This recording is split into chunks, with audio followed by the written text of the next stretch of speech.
First time the leaders of the new school came to Toronto, and I remember, obviously sitting and wanting to get drops, wanting to interview Buster and all that. Literally, the first thing Buster said was like, "Yo, y'all know Michie me?" He's like, "Yo, like, where Michie at? where Michie at?" First thing he said, right? And so obviously having the rapport and before we fast forward to the new album and the new material, I had to ask you this. Not just the queen of Canadian hip hop. To me, you are hip hop royalty. You know what I mean? And so when we think about royalty and you think about, what Queen Latifah means to the game, and you think about just that era in hip hop and what Public Enemy means to the game, and, what is it like, to have, obviously you're friends with these people. You were featured in the Ladies First video, which was another first for just Canadians, not just men or women, but Canadians in general. Canadian rappers were like, oh, look, we're represented again. Talk about that part of the journey. The Chuck D love, the Queen Latifah love, the Moni love, and all that. They were just my friends. We just remained friends.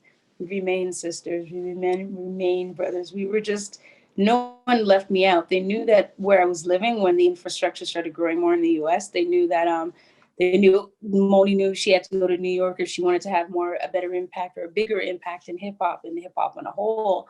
I wasn't prepared to leave Canada yet. At some point for like 8 years, I had to stay in Canada. So I found a way to make it work. And my friends just always kept in touch with me. So in terms of first priority, when we first got signed, I had already known La before, like from New Music Seminar, same place we met Buster, same place we Leaders in His School, and everybody was just launching their careers. So we just kept in touch. And when they were shooting the video, they flew all the women in. We had a first party lunch. All the ladies went on the boat. We all went to set. I think that was the first time I learned. No, I know that was the first time I learned about recoup because I thought I was rich. I went with my, my gear, my whatever, the attire was at the time. You get picked up with a limo, you get on a yacht, you get on a boat, you go to set, you see cars, cameras, and we thought, I'm coming straight from the airport.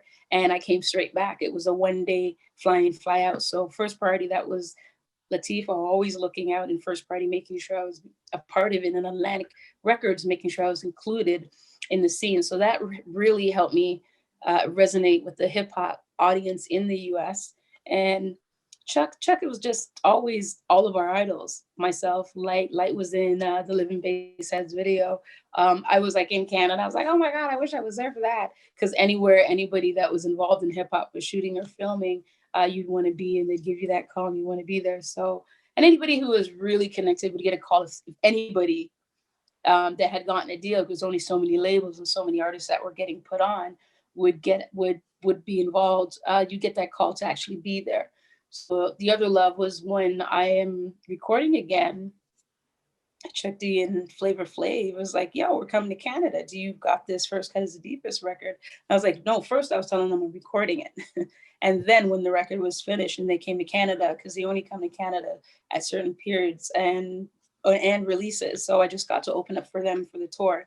Because there was nobody here kind of putting me on tours with American artists and hip hop. So they kind of always just took me along with them whenever I had to tour and kind of make sure the music was heard. And the way for me to tell them the music was there was to actually release it.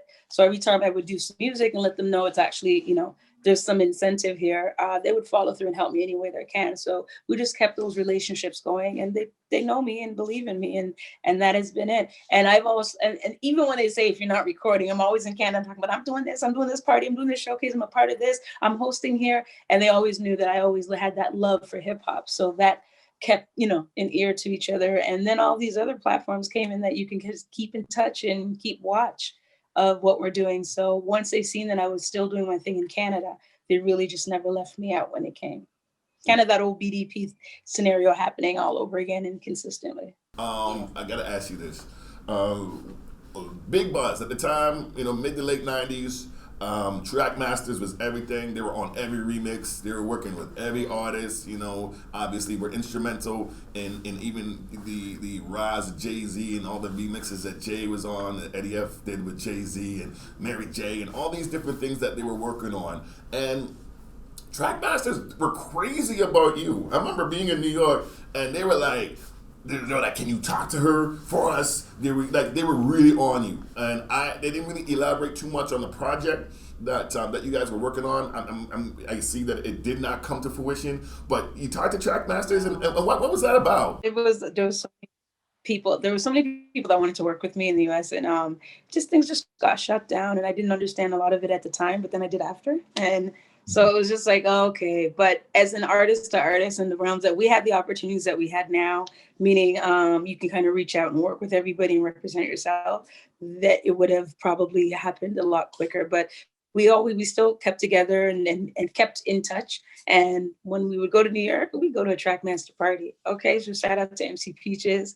Tony Pope. We were always still cool. I actually just partied with them a couple Christmases ago with Red Alert. So was it Christmas or was it Thanksgiving? One of them trips to New York. But they've kept in touch. And I have Antoine Fox's brother. He was an A&R. A lot of people have reached out, even when Irv Gotti and was doing his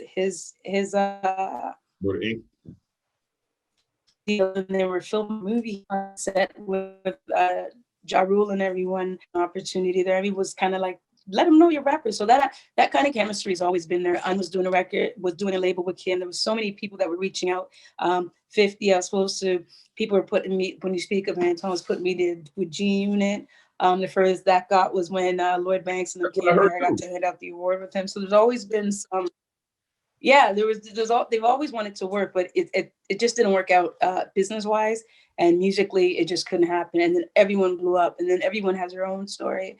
So now we're here to kind of just rekindle whatever can be done in terms of music, because there was so much to be exploited in a positive way from Canada, which is our Canadian story that is very interactive with the U.S. marketplace. And I'm hoping to be a part of that journey now and in the future with this new record. And you were on the founding fabric of the U.S. story, which is not really the U.S. story. It's just it's the story, right? The story of hip hop, the story of the music. I heard that the 50 was ghostwriting at the time, working with Trackmasters, and they were all like, they were Michie. I wouldn't say, I'm just gonna say fans, because that was the first thing they asked me about. They're like, yo, we're trying to get the situation, we're trying to get up with Mish. And I'm like, didn't know who the management was. I said, I don't know her like that, but it was impressive from our seat. We were like, yo, they love Michie like that. We're like, yo, that's so cool. That's crazy. So fast forwarding now. I was like, if I would have worked with Track and, 50 would have ghostwritten, I'd have been on Power. So every now and then I think, the fork in the road, and I took a route that worked for me, and here I am today. So let's see.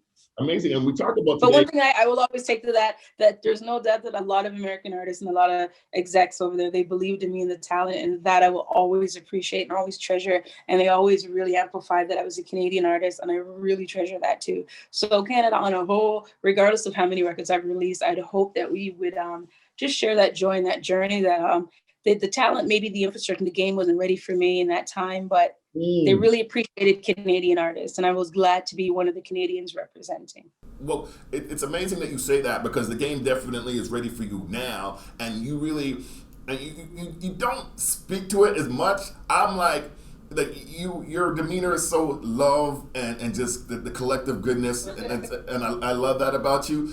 Sometimes I'm like, Michie, just tell them what you did, tell them what you did, because it's like you. Without bragging, you know what I mean? Like telling them what you did without bragging, because I'm like, like Busta, like you gave those guys courage. I could tell if I would give my pen to someone to write for me, the stuff that they would let me say. I actually did that with you. The stuff that they had me saying, I was like, whoa, you guys really want me to give it to them, don't you? But I just hope the energy just meets on the right way. The stage is a whole other persona. When the music hits, I'm hoping to meet people that can produce in a way that, you know what I mean, the world can hear. However it's structured now, I hope I do get that, because that shot. But other than that, you take what you get and you love what you have, and I'm giving myself a break, and it goes a little something like Bad Gal's Revenge, and that's just round one.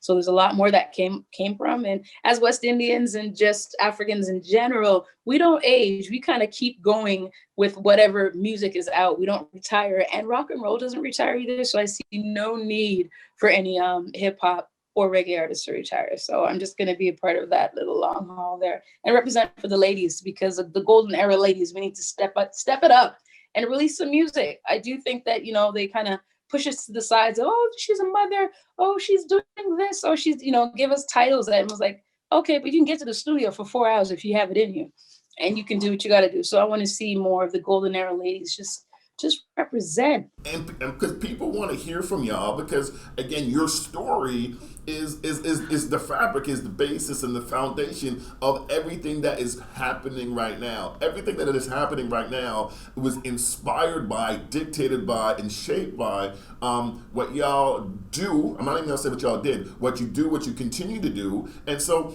talk to us, Bad Girls Revenge. When did you start working on it? When did it conceptualize? When did you decide, yeah, this is something I want to do? I want to put this record out. Well, 2016 was like the time when I said, okay, the couple of singles work. We had dropped, I went to Smoke Shop and we did the Bad Girls Revenge, and I was the last one on that rhythm. And people just responded well. I kept writing. I've always had tracks. So it's just a matter of like, okay, let's apply for some grants and see if I can get some financial support in terms of studio marketing and all that other good stuff that comes with having presence now, which you need content and visuals. So to get that started. So it took a while. And then I had a car accident. So I had to sit out for like 2 years of physio.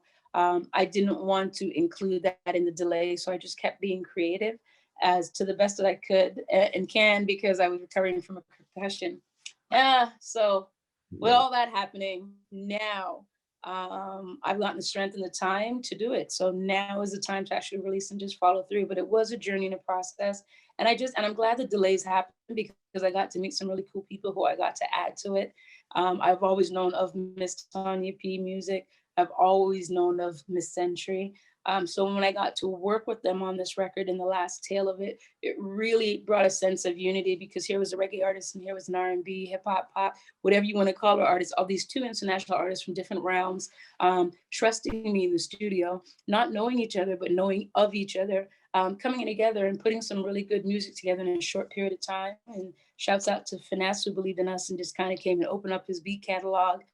And it kind of really shined at the end of the record. And yeah, and then we just put the interludes together, and I called my good friend Chuck D, and he headed up a great part of it, inclusion in terms of the intro. I didn't want to give it away, but yeah, he did the intro for Bad Girls Revenge, and now it's so receptive. I can't wait to show everything. We've got 3 videos in the can. We haven't released anything. I'm doing a slower rollout because this is how things are rolling out in these COVID pandemic times. Yes. So it's just going with the flow, but I'm glad that I got the music out and they can actually say, I don't have to say I'm coming out with a record and just old chicks coming out with a record, old school chicks coming out with a record. You can actually hear what I've been trying to say for years, that we still have it and we're still relevant and we're still ready to take on the game to the best of our ability. And we're still overqualified. So stay tuned. Bad Girls Revenge is just round one. Not only me, but a lot of Canadian artists have to offer and have contributed. And I look forward to just hearing every artist that's been sitting back and has material and ready to release. And I know what that feels like. And I'm hoping that I can influence anyone that's been sitting around and not sure whether to come out or not, and that are probably around my age. So yeah, just put it together and come out and do it. I would hate to have not done it, and I would regret it if I didn't do it because someone told me, you've been around, you're still in the game? Yes. So yeah. I'm really happy that it's released now, and go check it out on all platforms. We're coming with the vinyl and the CD. Soon to be announcing some really cool stuff. So stay tuned. I love that. I love the fact that you hooked up with Chuck. And again, you get the Canadian element, but most importantly, you have all the elements, So you see the reggae, hip hop, rap, a little rock on there, you know what I mean?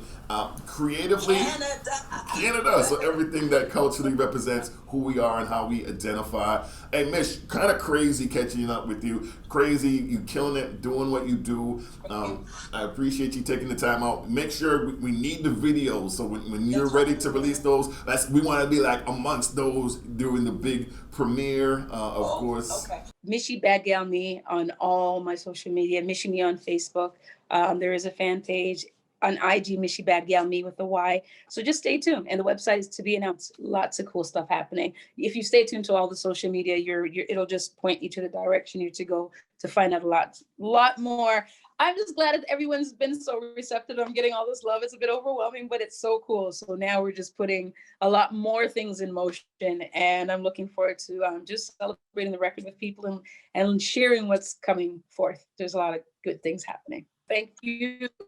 personally for supporting me, Carrie, and all that you've done for the music scene here in Canada. And it's been a pleasure talking to you, and nice to see you at FEVA TV. Yeah, it's good to see you. We definitely have to link. It's a blessing. And of course, talking to the legend, Michie, interactive buzz, keeping the big names coming, big things going on. And we got more in store for you. Don't go anywhere. Blessing in the lessons, sons and our daughters, never giving up, showing me a way up.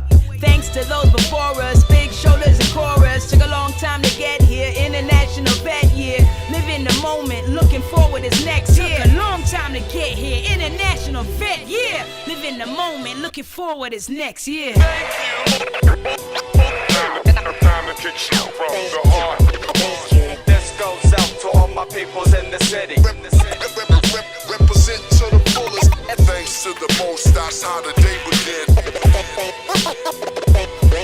Give thanks to the most, that's how the day began.